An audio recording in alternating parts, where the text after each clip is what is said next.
हमको ये लोग बदनाम कर रहे हैं कि ये 50 मीटर पैदल नहीं चल सके, और हमने उनको प्रस्ताव दिया था कि वो 5 मीटर जहाँ कार खड़ी है, जहाँ खाली जगह है, वहाँ हम जाएंगे, वहाँ पालकी रुकी जाएगी, वहाँ से वहाँ भीड़ भाड़ भी नहीं है, वहीं से। हाँ, 50 मीटर की बात कही जा रही है कि साहब पैदल नहीं चल सकते।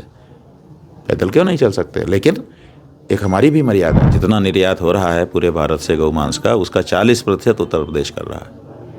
अब बताइए, योगी जी गौरक्ष पीठ के बैठे हुए हैं। अब यही बात हम कह देते हैं, उनको बुरी लग जाती है कि साहब ये हमारे ऊपर बोल रहा है। हम क्यों बोलेंगे? मुंह बंद करने की कोशिश कर रहे हैं, और मुंह बंद करने में भी इतना मुंह कि सीधे हत्या ही करा देना चाहते हैं। आप क्या समझते हैं कि अगर हमको आपने मुंह बंद करा दिया, मार दिया, ठीक है, तो क्या कोई सनातनी 100 करोड़ सनातनियों में से फिर कोई दूसरा अभी मुक्तेश्वरानंद, कोई दूसरा गौभक्त खड़ा नहीं होगा? एक सवाल लोग कर रहे हैं कि पूज्य शंकराचार्य जी इस बात पर क्यों अड़े हुए थे कि आदित्यनाथ योगी और उनके लोग अपने इस कुकृत्य के लिए माफी मांगे। आप उसको इस रूप में निरूपित कर रहे हैं कि ये तो अपना ठाठ दिखा रहे हैं।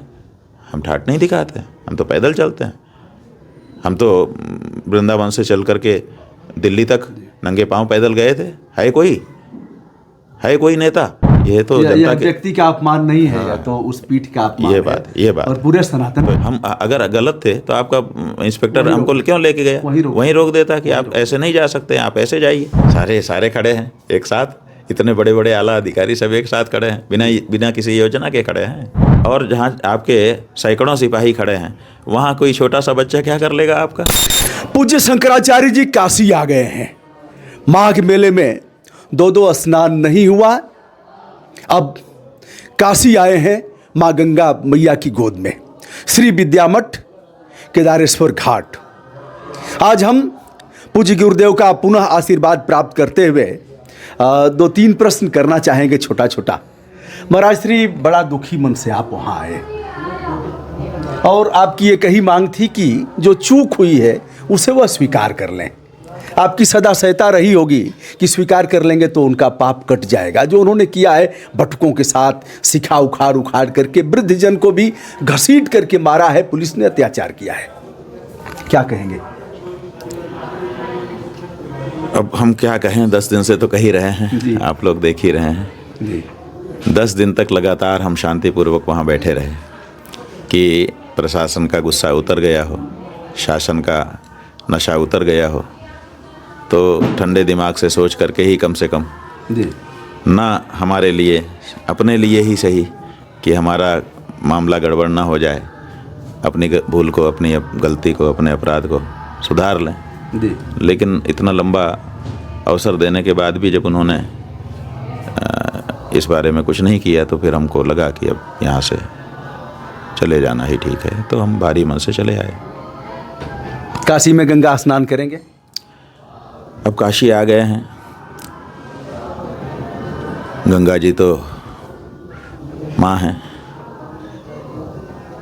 उनका पूजन, उनका दर्शन, उनका वंदन, उनमें आचमन, उनका स्नान, ये सब तो हम लोगों का जीवन ही है, जरूर करेंगे। एक सवाल लोग कर रहे हैं कि पूज्य शंकराचार्य जी इस बात पर क्यों अड़े हुए थे कि आदित्यनाथ योगी और उनके लोग अपने इस कुकृत्य के लिए माफी मांगे और हमें ले चलें, गंगा स्नान कराएं। बात यह है कि हमने अपनी आँखों से जब सन्यासियों को, ब्रह्मचारियों को, महिलाओं को, साध्वियों को, वृद्धों को, और विशेष करके वेदाध्ययन, सनातन धर्म का अध्ययन करने गुरुकुल में आए बटुकों को अपमानित किए जाते हुए, मारे पीटे जाते हुए देखा, तो हमको लगा कि ये बड़ा पाप हो रहा है जी। हम लोग जैसे पुलिस किसी चीज़ को अपराध के रूप में देखती है, ऐसे हम लोग इस तरह के कृत्यों को धर्मशास्त्र की दृष्टि से पाप के रूप में देखते हैं जी। और पाप का बड़ा फल होता है। शास्त्र कहता है, अन्य क्षेत्रे कृतम पापम तीर्थ क्षेत्रे विनश्यति, तीर्थ क्षेत्रे कृतम पापम वज्रलेपो भविष्यति। किसी अन्य क्षेत्र में कोई पाप किया तो तीर्थ क्षेत्र में जाकर के तीर्थ सेवन करने से उसका नाश हो जाता है, लेकिन तीर्थ क्षेत्र में अगर कोई पाप करे तो वो वज्रलेप हो जाता है, माने खंडित करना कठिन हो जाता है। तो संगम के तट पर मौनी अमावस्या के पुण्य दिन ये पाप जो किया जा रहा था और इनको करने वाले जो लोग थे या उनको प्रेरित करने वाले जो लोग थे, उन्होंने वज्रलेप कर लिया अपने पाप को। अब उसको कहाँ, सारे तीर्थों के राजा तो प्रयाग हैं जी। अब प्रयाग से बढ़ करके तो कोई तीर्थ नहीं होगा जी। अब तीर्थराज प्रयाग में जब ये पाप हो रहा है तो कहाँ ये नष्ट होगा, कैसे इसको संभालेंगे। तो हमारे मन में आचार्य होने के नाते एक स्वाभाविक करुणा थी कि इनका पाप हट जाए इनके माथे से, और कोई हटा नहीं सकता था। अगर ये क्षमा याचना करते तो हम उन बटकों को, उन ब्रह्मचारियों को, उन सन्यासियों को, उन साध्वियों को, उन महिलाओं को, उन सदगृहस्थों को, उन वृद्धों को कहते कि भाई आप लोग कृपा करिए, क्षमा करिए। अगर उनकी कृपा हो जाती तो ये पाप उनके सिर से हट सकता था, लेकिन नहीं हटे।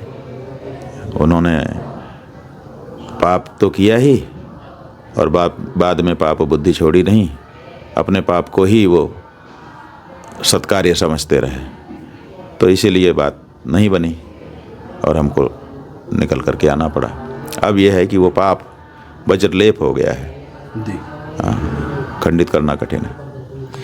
पूज्य शंकराचार्य जी ने एक बड़ी बात कहा कि हमारे मन में उनके प्रति करुणा थी और मैं चाहता था कि वह अपनी चूक स्वीकार कर लें, गलती स्वीकार कर लें और क्षमा कर देंगे जिन लोगों के साथ ऐसा अत्याचार किया है। उनके कहने पर उनकी पुलिस ने, बगैर उनके कहने पर तो पुलिस ऐसा नहीं कर सकती। हाँ, नहीं, पहले जब ये घटना हुई, हालांकि जिस तरह से हमको अकेला किया गया, फिर गुप्त स्थानों में हमको अलग अलग जगह पे ले जाके छोड़ा गया, वो सब देख करके अंदेशा तो था कि ये इनकी हिम्मत नहीं हो सकती ऐसी, जो कुछ ये कर रहे हैं और इसके पीछे इनकी कोई योजना है। लेकिन फिर भी मन का एक कोना कहीं कहता था कि हो सकता है स्पॉन्टेनियस मौके पर अचानक बुद्धि बिगड़ी हो और ये घटना हो गई, कभी किसी आवेश में, कभी किसी कारण से हो जाता है।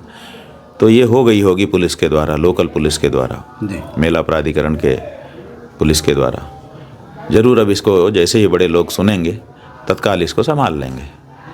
लेकिन जब लंबे समय तक बड़े लोगों ने संभाला नहीं बल्कि उसको और बिगाड़ने के लिए वक्तव्य दिए, तो समझ में आ गया कि ये निश्चित रूप से इनके द्वारा प्रेरित होकर के ही ये किया गया था। वैसे सामान्य रूप से पुलिस की इतनी हिम्मत नहीं होती है, और अगर हिम्मत हुई है और उसके बाद इतना सब हो जाने के बाद भी वो अपनी जगह पर दृढ़ हैं और जो मुखिया है वो उल्टी बातें बोल रहा है, इससे प्रमाणित हो गया कि ये सब ऊपर से निर्दिष्ट योजना के तहत कार्य हुआ था। पूज्य गुरु जी से एक सवाल मैं और करना चाहूँगा, जो लोगों का सवाल है कि शिविर से एक जो पिछला सवाल था जी, उस पिछले सवाल में आपने कहा कि ऐसा क्या कारण था कि 50 मीटर शंकराचार्य जी पैदल नहीं चल सकते थे जी।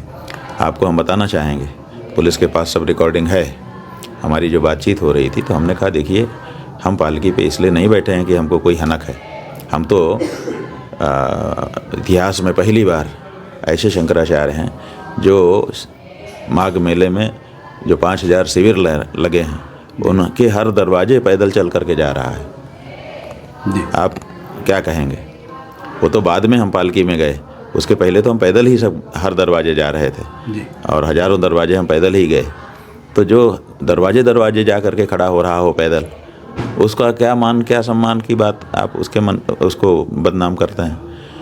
इसलिए, और हम अभी भगवान की दया से स्वस्थ हैं, पैदल चल सकते हैं, हमें कोई बाधा नहीं है।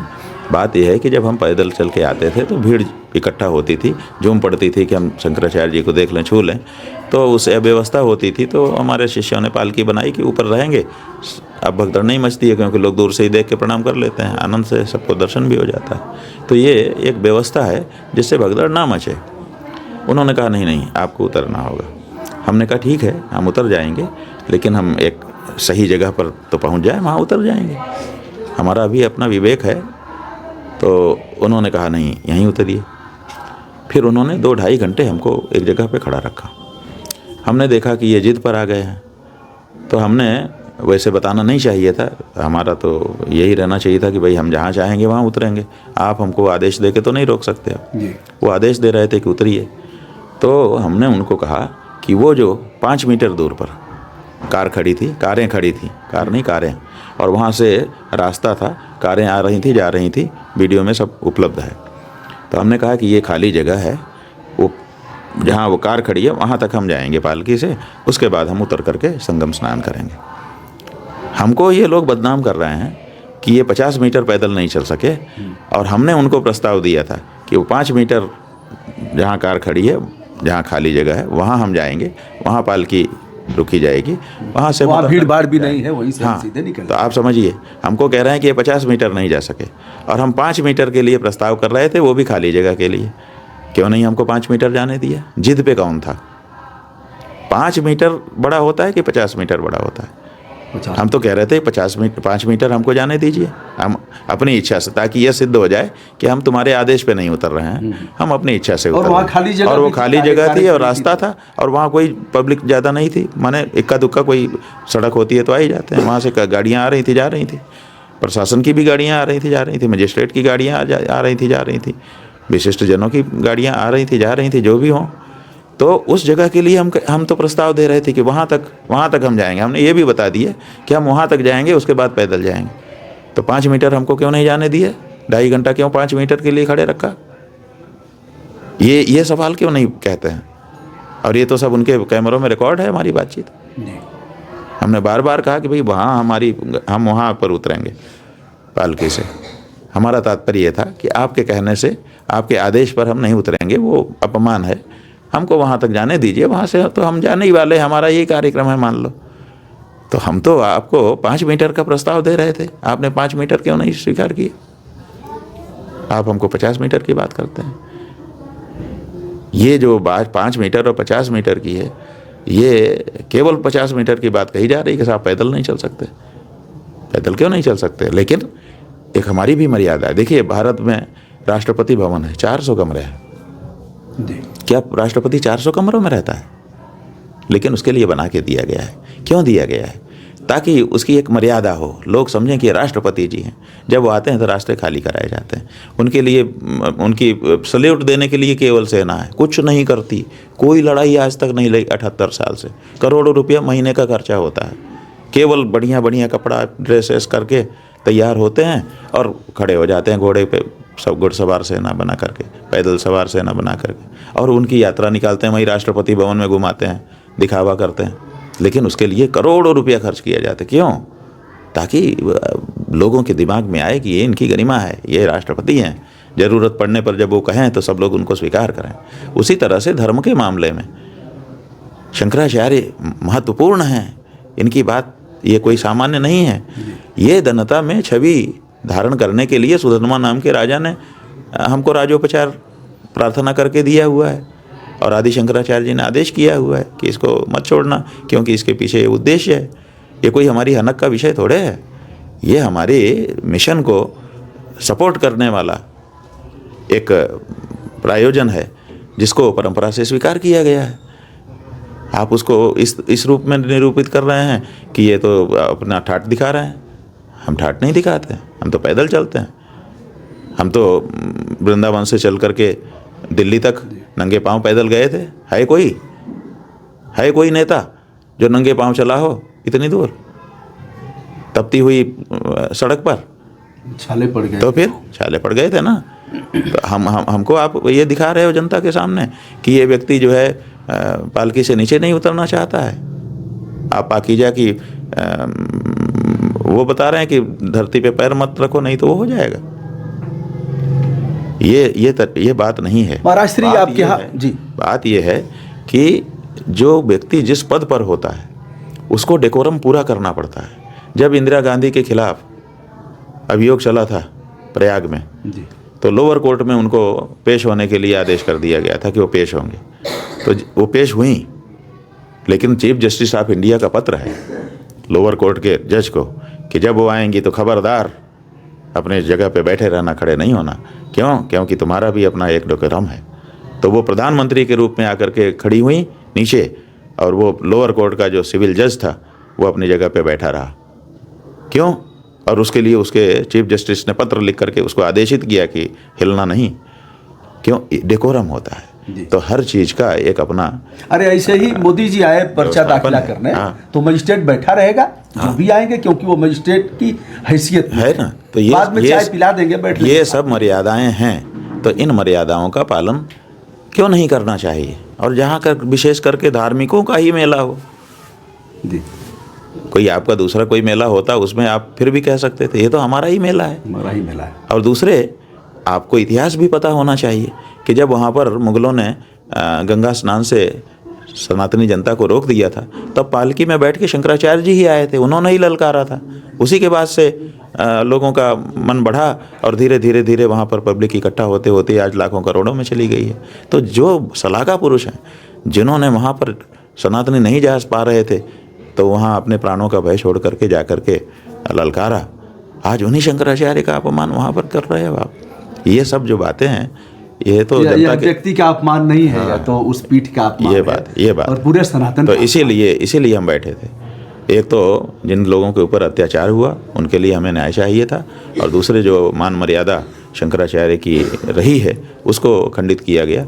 तो हम जिस पद पर बैठे हैं उस पद की भी मर्यादा हमको रखनी चाहिए, इस दृष्टि से हम बैठे थे। व्यक्तिगत रूप से जहाँ तक हमारा व्यक्तिगत स्वयं का प्रश्न है, हम सन्यासी हैं, मान अपमान से ऊपर हैं। महाराज श्री ये चाहते तो आपको वहीं शिविर में ही रोक लेते, वहीं अनुरोध कर लेते कि महाराज श्री ऐसे क्यों नहीं कर लेते भाई? 10-11 दिन का समय था, जाने कितनी मीटिंग्स आप कर सकते थे, वहाँ भी पुलिस थी, जाने आपके कितना यहाँ? विचार विमर्श कर सकते थे जी। और जब हम स्नान करने के लिए जा रहे थे तो आपकी ही पुलिस आई थी जी। हमको तो हर साल उनकी पुलिस लेके जाती है।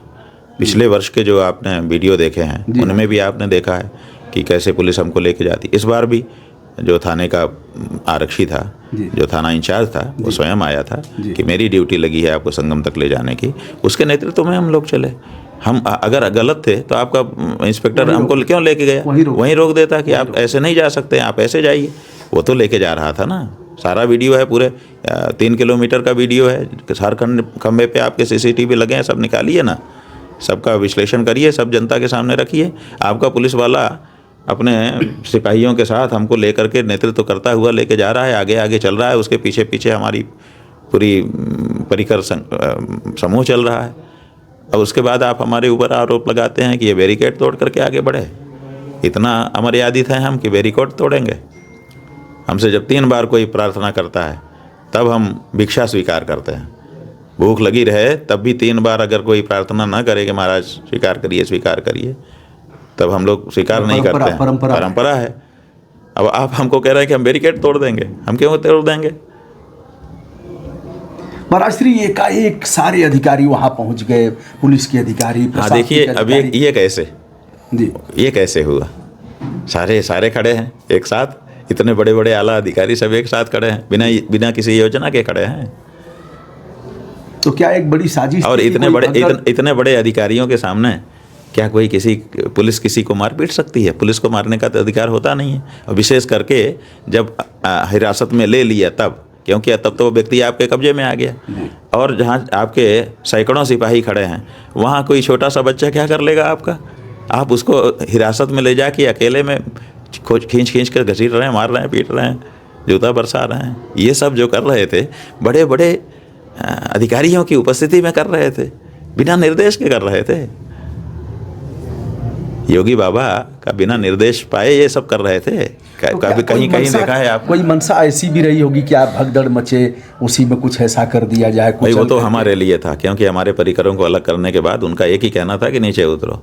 और जिस तरह से उन्होंने सादी वर्दी में बहुत सारे पुलिस वालों को वहाँ खड़ा किया हुआ था, हाँ पिस्टल लगी थी, और उनके कदकाठी और बालों की कटिंग और उनके चाल ढाल से और जूते आदि से पता चल जाता है कि ये पुलिस है। तो जिस तरह से उनकी भीड़ घेर के खड़ी थी, साफ पता चलता था कि नीचे उतरने पर ही कृत्रिम भगदड़ करेंगे और उनको जो करना है कर देंगे। इसके मूल में क्या यह हो सकता है कि ये कहीं व्यक्ति ऐसा है देश में जो गाय के लिए आवाज़ बुलंद कर रहा है, और बुलंद ही नहीं कर रहा है, सड़क से लेकर के अगर देखा जाए तो वैधानिक कार्रवाई और जन जागरूकता तक। तो गाय कटे, गाय के मांस का व्यापार हो, और ओमान से लेकर के यहाँ तक पूरे विश्व में हम भेजें, ब्राज़ील को पटक करके पहले स्थान पर हम पहुँच ही गए हैं। तो जब कांटा हट जाएगा, शंकराचार्य रूपी कांटा हट जाएगा, तो इस व्यापार को हम ठीक से बढ़िया से गायों को काटेंगे और उसका बिल्कुल यही बात है। बताने वाले बता रहे हैं, अध्ययन इंटरनेट पर उपलब्ध हैं, अखबारों में समाचार छपे हुए हैं कि लगभग 40% जो निर्यात हो रहा है, जी जितना निर्यात हो रहा है पूरे भारत से गौमांस का, उसका 40% उत्तर प्रदेश कर रहा है। अब बताइए, योगी जी गौरक्ष पीट के बैठे हुए हैं। अब यही बात हम कह देते हैं, उनको बुरी लग जाती है कि साहब ये हमारे ऊपर बोल रहा है। हम क्यों बोलेंगे? हम तो चाहते हैं कि आप ये ना करें, आप गौ माता की रक्षा कर दें। उसी के लिए आप पीठाधीश्वर हैं और उसी के लिए हम लोग मुख्यमंत्री के रूप में आपका स्वागत कर रहे हैं। आप यही कर दीजिए। हमारे जैसा व्यक्ति आपके स्तवन में बोलने लगेगा, हम आपका निरूपण करेंगे कि बहुत अच्छा काम किया इन्होंने, लेकिन आप ऐसा रास्ता अपना रहे हैं कि जो हम चाहते हैं वो कर नहीं रहे हैं, जो दुनिया चाहती, देश चाहता है वो कर नहीं रहे हैं, और आप जो है मुंह बंद करने की कोशिश कर रहे हैं, और मुंह बंद करने में भी इतना मुंह कि सीधे हत्या ही करा देना चाहते हैं। ये कैसे? ये क्यों? और आप क्या समझते हैं कि अगर हमको आपने मुंह बंद करा दिया, मार दिया, ठीक है, तो क्या कोई सनातनी 100 करोड़ सनातनियों में से फिर कोई दूसरा अभी मुक्तेश्वरानंद, कोई दूसरा गौभक्त खड़ा नहीं होगा, कोई दूसरा करपात्री खड़ा नहीं होगा? ऐसा कैसे सोच रहे हैं आप? ये तो हर समय सनातनी भी कहीं ना कहीं से कोई ना कोई तो निकल के आता ही है। गौ माता की हत्या को कोई सनातनी स्वीकार नहीं कर सकता, और उनकी हत्या को बंद करने के लिए आवाज़ तो प्रबल होगी ही होगी। आप ये मत सोचिए कि अभी मुक्तेश्वरानंद को सामने हटा देंगे किसी तरह से तो फिर हम निष्कंटक गौ हत्यारे बन जाएंगे।